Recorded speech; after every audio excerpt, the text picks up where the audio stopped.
Hey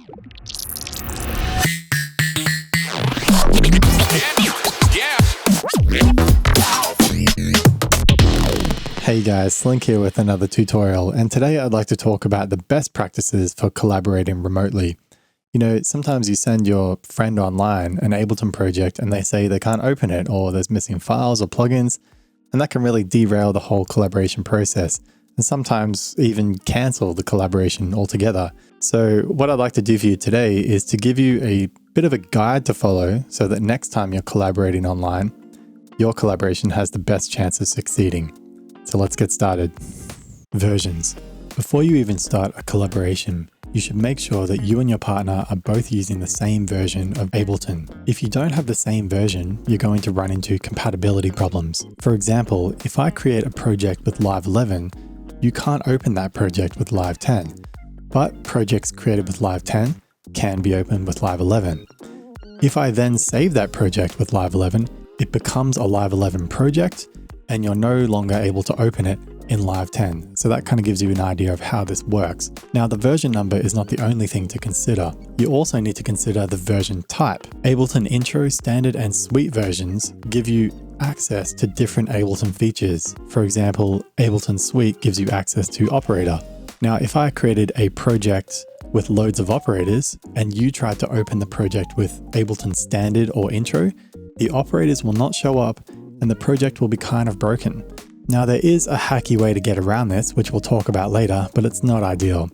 You're better off just using the same version of Ableton to avoid any problems. The easiest way to find out which version of Ableton you have is to click Help and About Live. So I would tell my collaborator that I'm using Live 11 Suite. You can also check for updates here, although Live 10 and above have automatic updates. So if you want to make sure that you have automatic updates turned on, you can go to Preferences, the Licensing tab, and then Get Automatic Updates. I have mine set to Always. Plugin formats.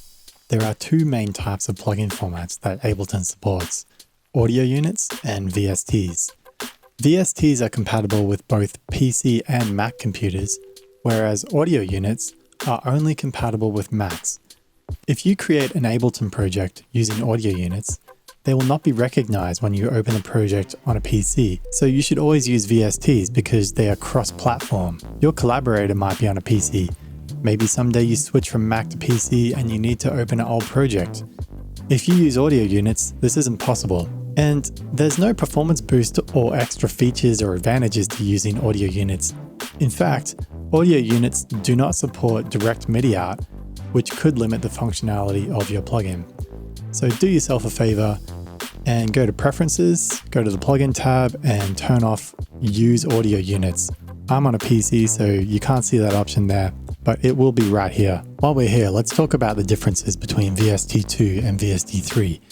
I don't want to go into too much detail, but basically the VST3 framework presents a lot of enhancements that the developers of plugins can take advantage of if they want to, but that doesn't mean they have. And for these enhancements to work, Ableton needs to support them. And I couldn't find any details about how the VST3 format is supported in Ableton. All we know is that it is supported. One of these VST3 enhancements that I'm talking about, and that a lot of other people talk about, is that VST3s use less CPU when nothing is playing through them. So I decided to test this out in Live 11. I put 32 lounge lizards on 32 MIDI channels in Live 11, and my CPU idled at 1% for the VST2 version and 2% for the VST3 version. Does that matter? Probably not, but I'm a nerd and I had to test it out. I think the coolest thing about using VST3s is that you can drag them directly into your user library to save a preset. You can't do that with VST2s. But I guess you can always put a VST2 in a rack and then drag the rack into your user library. So, I don't know, use whichever one you like, but when you're installing your plugins, make sure you install both the VST2 and VST3 versions so that you're ready to use the same version your collaborator is using. The Ableton website says to avoid using both VST2 and VST3 versions of the same plugin in your project. So don't do that, you're just asking for trouble. File and folder naming conventions. Macs and PCs have different naming conventions for files and folders.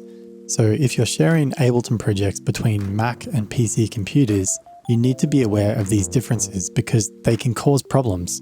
Now, Macs are more liberal with their naming convention, and you can have any character in your file or folder name, except for this colon character. The max character length for a file or folder name is 255, which is a lot. I don't know why you would ever need that. Windows, on the other hand, does not allow the use of these characters in file and folder names. The max character length is the same, 255, but the total number of characters you can use to define a file name and its path is 260. There is a hack to increase this max path limit, but most people will not have this enabled. If a Mac user sends a PC a file that uses a special character, the file will not work or it'll be hidden. If you're sharing files via Dropbox or some other cloud storage service, and we'll talk more about that in a sec, the special character files will not sync to any PC computers. So, the general rule of thumb here is to keep the names of the files and folders included in your Ableton project short, and don't use any weird special characters. Prepping your project to share. Before we talk about how to send your project to someone, we've got a few things to do. First of all, let's just tidy things up a bit. Remember, this video is a guide to give your collab the best chance of succeeding. So let's make it really easy for your collaborator to find their way around your project.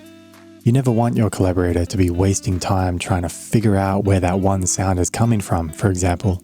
So it's really important to lay things out clearly. And to do that, I'd recommend removing any channels that are empty and try to reduce the number of channels you have by putting similar samples onto one channel, for example. If you have a few different instruments all playing the same MIDI notes, you could consider putting all of those instruments into an instrument rack on a single MIDI channel, and that will just reduce the number of channels you have. You should bring channels with similar content together in a group. Like, let's put all of our drums in a group, let's put all of our instruments in a group, and let's put all of our bass lines in a group. Go through all of your channels and delete any plugins that are just sitting there off or aren't doing anything at all. You might want to put some plugins in a rack and assign a few macros to simplify things as well. You could give this rack a name that describes what you're trying to achieve with the plugins. In fact, you should give everything a name that is meaningful and descriptive. That includes channels, groups, racks, chains within a rack, drum rack cells, even effects if you're doing something really weird with an effect that might not be obvious at first glance. You should delete any deactivated clips that you're not using and insert locators on the timeline that describe the different sections of your song. I think you can use colors in Ableton to help lay things out clearly for your collaborator. And I like to use the same color scheme for every project, because the consistency helps me see at a glance what's happening and where. You really get used to it after a while, and it really helps to simplify a complicated project with lots of channels and routing. So here's the color scheme that I like to use. I'll use red and orange colors for drums and percussion because they're sort of the meat and potatoes of your track. Blue I'll use for bass because bass is deep and so is the ocean, which is also blue. Pretty simple. Green I'll use for instruments like guitars, horns, synth chords, and melodies because green means go, and how does that song go? The melody. Yellow I'll use for vocals because emojis are yellow, and I mean that's pretty self-explanatory. Purple I'll use for effects like rises and sweeps. Purple reminds me of Prince, and he's pretty fancy, and so are effects. And black I'll use for sidechain channels or other channels that don't actually produce audio that I don't need to pay attention to. I think it's a good idea to try and limit the number of obscure third-party VSTs that you're using in the project, unless they are absolutely essential to achieve the sound you're looking for.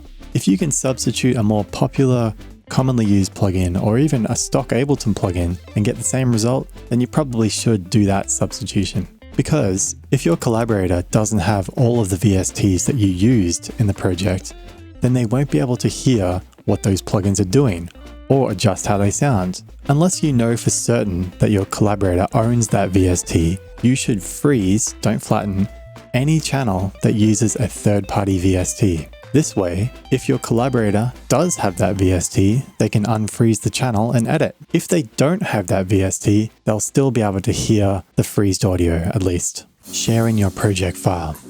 Alright, you've checked that you're both using the same version of Ableton, you're not using audio units, you're not using any special characters in your file or folder names, and you've tidied up the project. The very last thing to do is to collect all and save.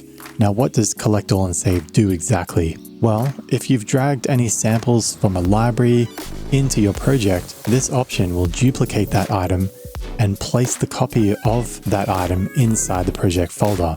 This ensures that everything you need to run the project is self-contained in the project folder, and you're ready to send it over to your collaborator. Just so we're all clear here, when you save a project for the first time in a new location, Ableton actually creates a project folder which contains your .als project file, as well as a couple of subfolders that will have your audio recordings and samples and backup files in there. If you save as your project into an existing Ableton project folder, Ableton will only save a new .als project file, and any audio recordings and samples will be added to the existing subfolders within that project folder. Now, this is worth mentioning because before I knew what I was doing, from 2008 to about 2016, I saved every project I created, which was about 600 or so, into the same project folder called It's the Motherfucking Remix. That means that the samples subfolder contains all samples and audio recordings for all 600 projects. This folder alone is about 22 gig, so don't be like me. Stay organized and save your projects into different project folders. Having all of your projects in a different project folder will obviously make them easier to package and send to your collaborator. Learn from my mistakes, people. So how do you actually send your project? Well, the simplest way is to zip it up. So just right click on your project folder and add it to a new zip file. And then you can upload your zip file to something like WeTransfer, which lets you send 2 gig files for free, or you can use pCloud Transfer, which lets you send 5 gig files for free. You can also put this zip file up on your Dropbox or Google Drive and send your collaborator the download link. If you're using a cloud service like Dropbox, for example, an even more convenient way to do this is to create a shared Dropbox folder with your collaborators. I've got a bunch of shared folders with my friends, and it's awesome because I can move a project into a shared folder and it will automatically sync to their computer. On top of that, you can just open the project directly from your Dropbox folder if the files are stored locally and work on the collab, and then just save right onto the Dropbox folder. It's almost like the project is stored in one location that you both have access to, and it's super convenient. Sharing project files back and forth is as simple as just saving them. You know, I actually store my Ableton user library on my Dropbox too, so that I can access all of my custom racks on my laptop as well as my studio PC. But don't sync VSTs and apps with Dropbox. It doesn't work. And also, the Ableton website recommends that you disable syncing while you're using Ableton, because you can run into problems. But having said that, I've never run into any problems myself. I suppose it's better to be safe than sorry though. You can also share your projects using Splice, which is a cloud service similar to Dropbox, but it's more tailored towards producers, and there are a lot of extra features for music producers specifically. This isn't a Splice tutorial, so if you want to learn more about Splice, I'll put a link in the description. Honestly, I've only used it a handful of times. It is pretty cool, but personally, I find Dropbox the simplest solution for me, and most of my friends use it. So aside from all that technical stuff, here's a few final tips. I'd recommend just talking with a collaborator before you start and come up with a kind of a vision, a theme for the song, something for you guys to work within. This way you're both clear on the end goal and you're more likely to both make choices that follow the same path. Be the first one to sketch up a bit of an idea and send it over to them. This shows that you're invested and committed in the project, you're excited and you're ready to get started. And this makes it really easy for your collaborator to just open up the project, throw in a bass line or whatever and send it back. Don't commit to too much with someone that you've never worked with before. Start with just writing a single together. Then if you're vibing together and you really like working with each other, then maybe agree to do an EP or an album, or to do a world tour together, or, you know, start a new alias as a duo. You know, I wouldn't get married to someone until you've at least gone on a couple dates. You know what I mean? All that stuff I said earlier about keeping your project tidy is a great thing to do even when you're not collaborating with anyone, because you never know when your future self might want to collaborate with your past self on an old project. You know, open up that old project, do a VIP remix or something like that. And if your project is super organized, it's going to be really easy to just jump right in and start. In my experience, most music producers are super busy. They're DJing, touring the world, or they have a lot of other musical projects on the go. And, artistic and creative people aren't exactly known for their fantastic time management and organizational skills, myself included.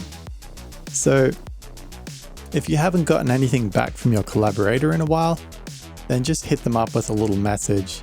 Hey man, have you worked on the project recently? No rush, no pressure, just checking in with you, that sort of thing.